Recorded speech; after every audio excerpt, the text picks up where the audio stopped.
আরে বাবা, এ আবার কে? দেখতে তো মনে হচ্ছে রাশিয়ান আর্মি। না রে, এটা রাশিয়ান না, আমার মনে হয় এটা চাইনিজ আর্মি। দেখছিস না, মুখ আর নাক একদম লেভেল। না রে বন্ধু, আমার রাশিয়ান মনে হচ্ছে। না রে, আমার চাইনিজ চাইনিজ লাগছে। চল ওনার কাছে জিজ্ঞাসা করি উনি রাশিয়ান নাকি চাইনিজ। তুই দাঁড়া, আমি জিজ্ঞাসা করছি, আমি চাইনিজ ভাষা জানি। যা জিজ্ঞেস কর। চি চা চু, চা চু চি, চিচা চুচু, চা চা চা চু। কিছুই তো বলছে না, মনে হয় তোর ভাষা বুঝতে পারছে না। আরে দাঁড়া, আর একটু শুদ্ধ চাইনিজ ভাষা বলি। চিয়াং চুং চাং, চ্যাং চুং চিং, চিচাং চুচুং চাং চুং। ওই, মুখ থেকে গুটকা ফেলে কথা বল। আরে বাহ, এ তো দেখি বাংলাও জানে।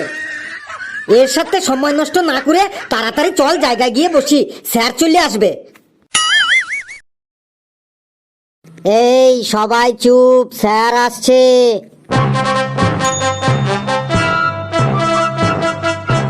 Good morning sir. Good morning sir.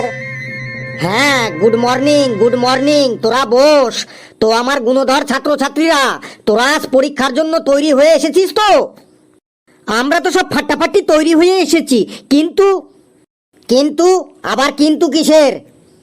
কিন্তু স্যার, ওই লোকটা গম্বুজের মতো লাঠি হাতে ক্লাসরুমের মধ্যে দাঁড়িয়ে আছে কেন? এমনিতেই পড়ার চাপে আমাদের সব কিছু ফেটে যাচ্ছে, তার উপর আবার যা পড়ে এসেছি সব ভুলে যাচ্ছি ওনাকে দেখে। দেখো বাচ্চারা, ওনাকে প্রিন্সিপাল স্যার ডেকে এনেছে। আমাদের কাছে গোপন সূত্রের খবর আছে, এই ক্লাসে টুকলির রিলেটেড কিছু হতে চলেছে।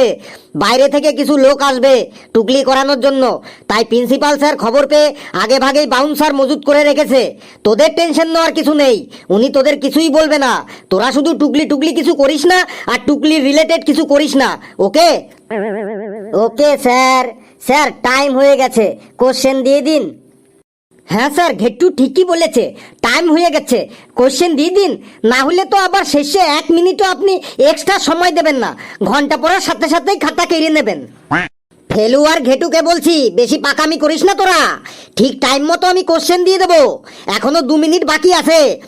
সবাইকে বলছি, কারো কাছে যদি কোনো টুকলি টুকলি থাকে বা টুকলি করার কোনো সামগ্রী থাকে, যেমন চটি বই, micro xerox, mobile, calculator, smart watch, এইসব যদি কারো কাছে থাকে, তাহলে চুপচাপ আমার সামনে টেবিলে দিয়ে জমা করে দিয়ে যা।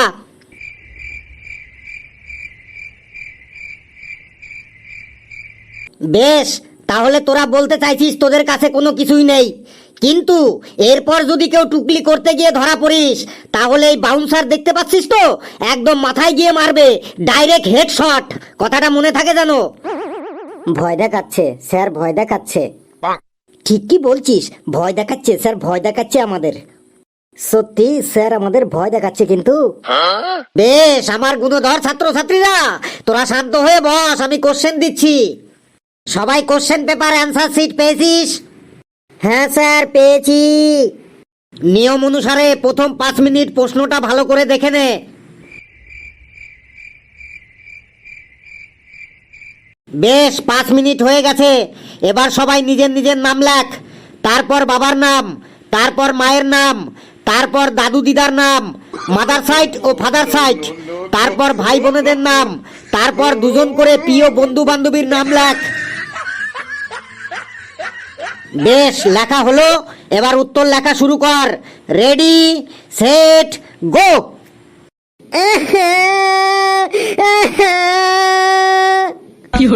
এই কে কাচ্ছে রে, কে কাচ্ছে রে? চুপচাপ হয়ে যা, না হলে কিন্তু একদম ডাইরেক্ট হেডশট।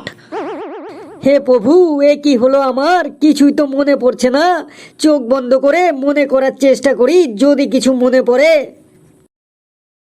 বাদাম বাদাম দাদা, বাদাম বাদাম, বাদাম বাদাম দাদা, কাঁচা বাদাম। আরে সব কি মনে আসছে আমার? হে প্রভু, আমাকে পরীক্ষার পড়াগুলো মনে করিয়ে দাও প্রভু।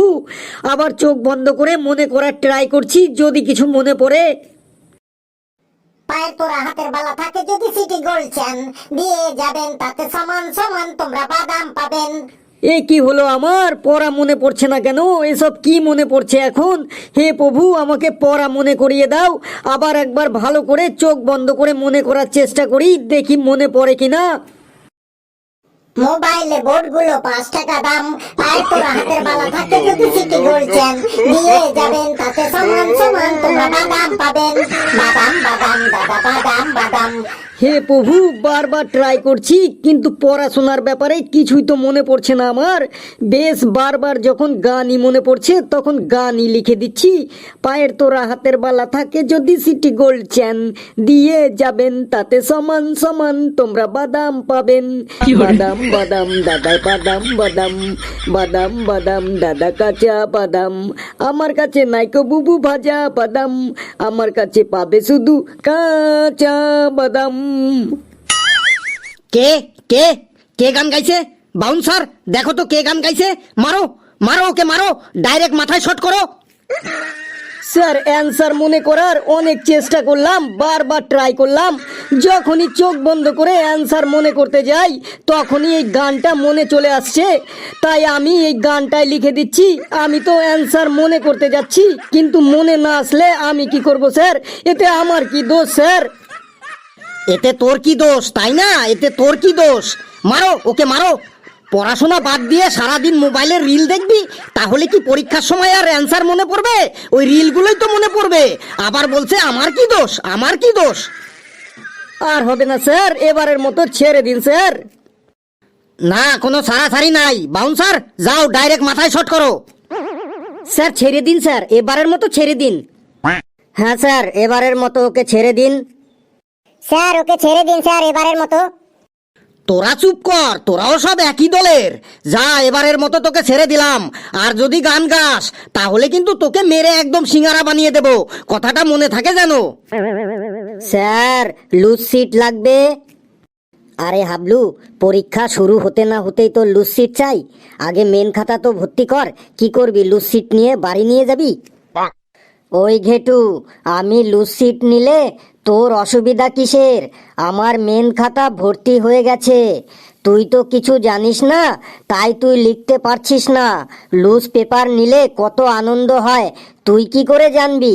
তুই জীবনে কখনো লুজ সিট নিয়েছিস যে তুই জানবি লুজ সিট নেওয়ার আনন্দটা কি? ঘেটু, তোকে অসম্মান করছে। হাবলু তোকে অসম্মান করছে। ওর আবার অসম্মানের কি আছে? যার কোনো সম্মানই নেই তার আবার অসম্মান কি হবে? ওই হাবলু, তুই একটু বেশি বেশি বলে ফেলছিস না। এক্সামের টাইম চলছে তাই তোকে আমি কিছু বললাম না, না হলে দেখতি তোকে আমি কি করতাম। ওই ওই ওই, আমি শুরুতেই বলেছি পরীক্ষা চলাকালীন কেউ মুখে কোনো আওয়াজ করবি না। দেখছিস তো এই বাউন্সার শুধু দাঁড়িয়ে আছে মারার জন্য, শুধু আমার একটা অর্ডারের অপেক্ষায়। সবাই চুপচাপ পরীক্ষা দে, না হলে কিন্তু আমার মুখ ফসকে অর্ডার বেরিয়ে যাবে। নে হাবলু লুজ সিট, আর চুপচাপ বসে পরীক্ষা দে।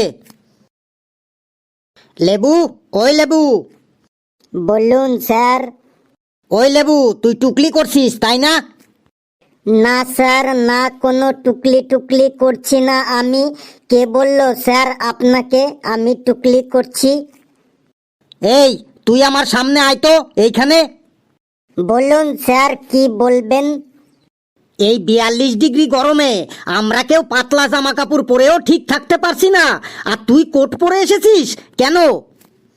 স্যার আমার শরীর খুব খারাপ আর খুব ঠান্ডা লাগছে তাই কোট পরে এসেছি। বেশ, তুই তোর কোটটা একবার খোল তো। কেন স্যার কোট খুলবো কেন? ওরা সবাই লিখছে, ওদের বাদ দিয়ে আমাকে শক করছেন কেন আপনি?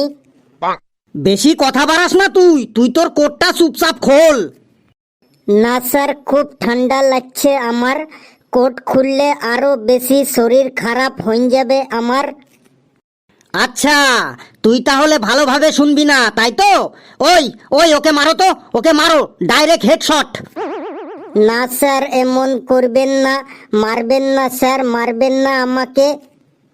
আমি 5 পর্যন্ত গুনবো, যদি তার মধ্যে ও কোট না খোলে তাহলে ওকে মারা শুরু করবে, ওকে?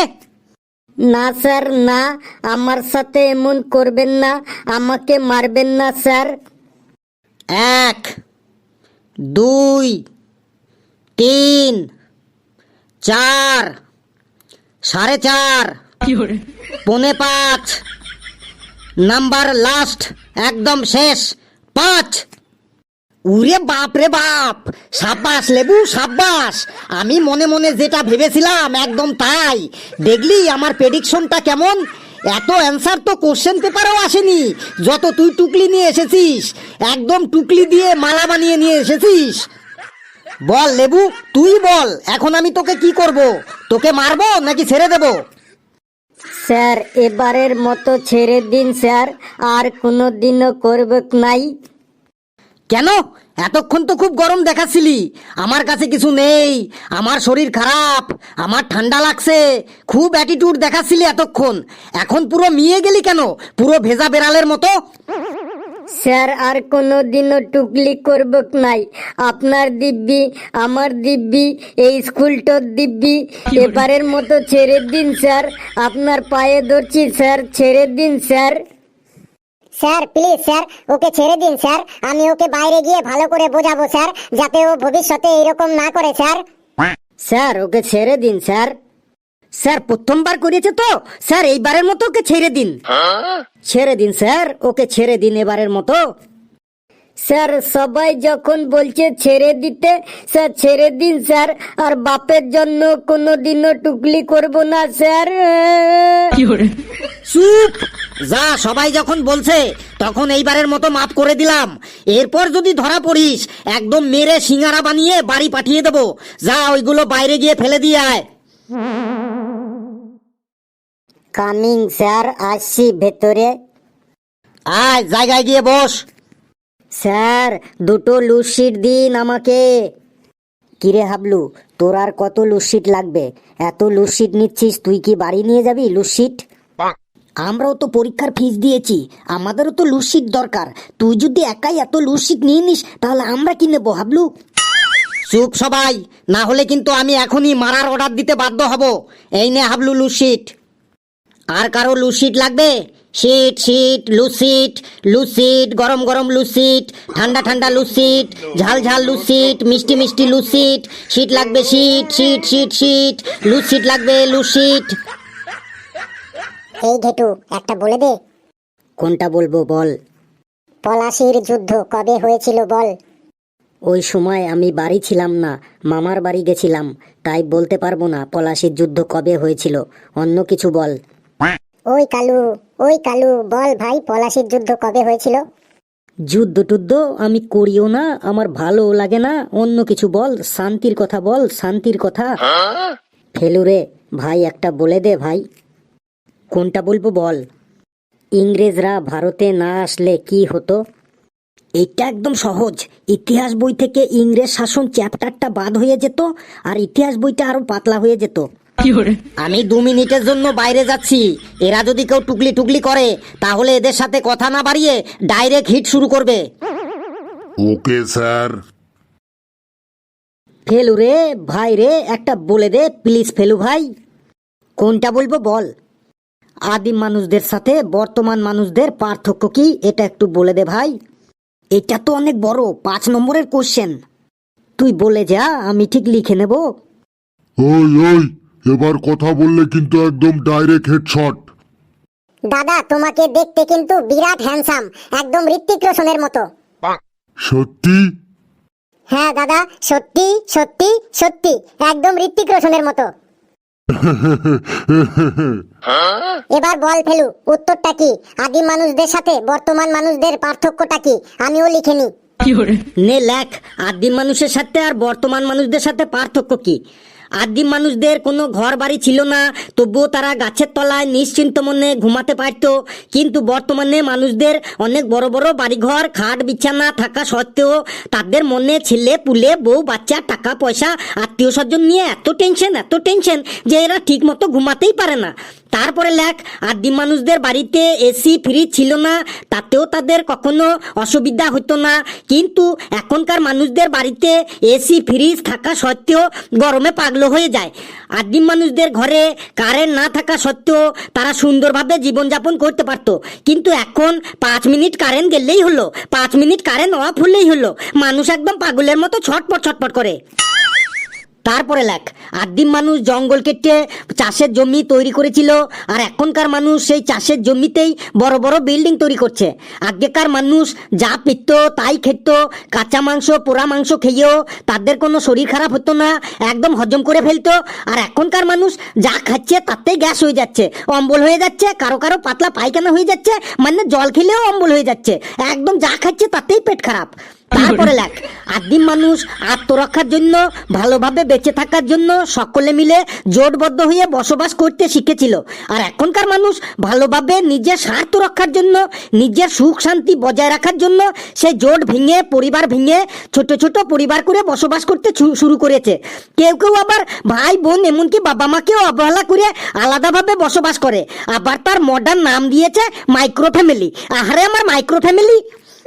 দারুণ বলেছিস ফেলু, দারুণ বলেছিস। এই সময় হয়ে গেছে, খাতা দে সবাই। বাউন্সার চলো এবার। Okay sir. বন্ধুরা, ভিডিওটি কেমন লাগলো আপনারা কমেন্টসে জানাবেন, আর ভিডিওটি লাইক করবেন, যত পারেন শেয়ার করবেন, আর চ্যানেলটিকে সাবস্ক্রাইব করিয়ে আমাদের সাথেই থাকবেন। আর হাসতে থাকুন, সুস্থ থাকুন, যত বেশি হাসবেন তত বেশি সুস্থ থাকবেন। আর পরীক্ষার হলে কেউ টুগলি করবে না, টুগলি করলে মাথায় একদম ডাইরেক্ট শট।